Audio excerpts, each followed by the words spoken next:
5 minutes. Sorry, 5 minutes.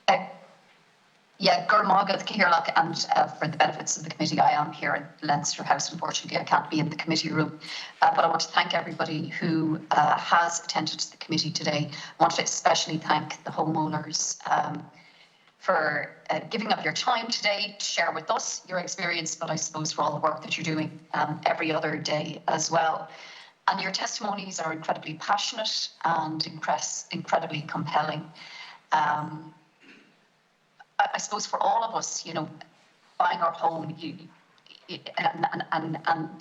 getting a home, our first home, it's very exciting, but it's also there's, you know, arguably the most stressful thing any of us will do, up there with divorce and bankruptcy and the loss of a family member. So I can only imagine, and I can only imagine because I'm in Dublin and I'm not living in your communities with you and with your neighbours, the stress and the anxiety that it must be living with the uncertainty and the constant undermining of your sense of security in what should be the most secure place for you. So I hear you, I genuinely do hear you, and I want you to know that as a member of Fianna Fáil, my colleagues, apologies from Minister Dara Calleary and my colleagues Lisa Chambers and Niall Blaney and others, that they're not here today, but I do want you to know that you are heard, and I think that is really important.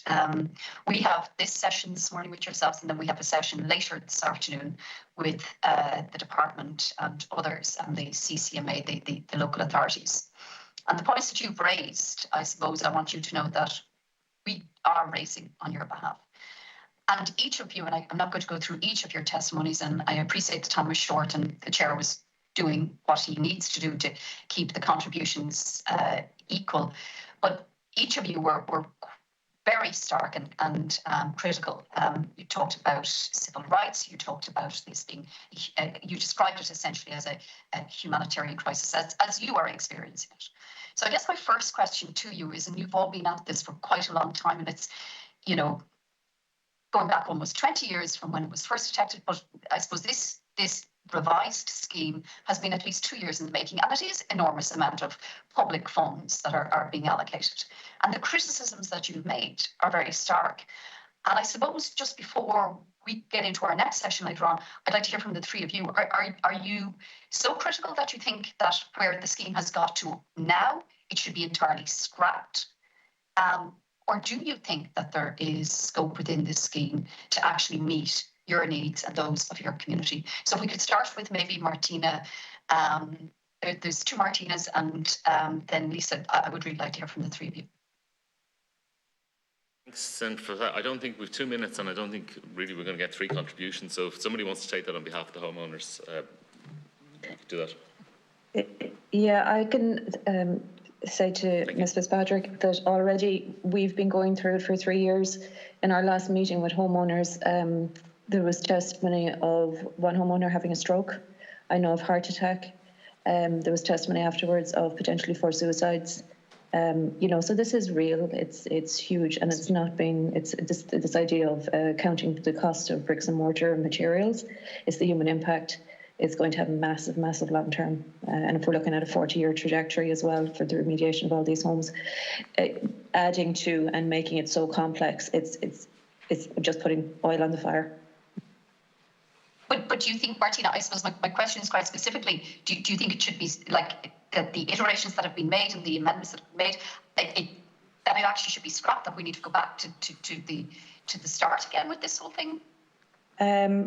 I think that's, you know, the idea of scrapping a scheme that has been in planning now for 2 years. I think that's, you know, it's a non-runner.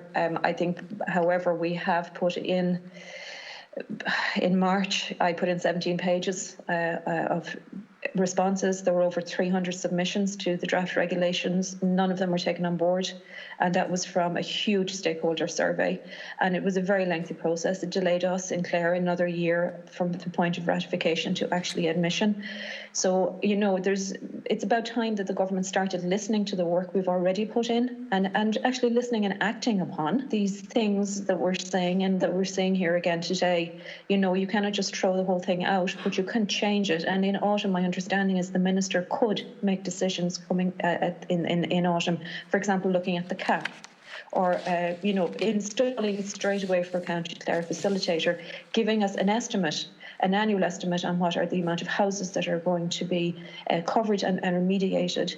These are very real deliverables, will help people psychologically as well to see that there's hope to progress through what we have. This is what's needed. Okay, thanks, Dr. Cleary.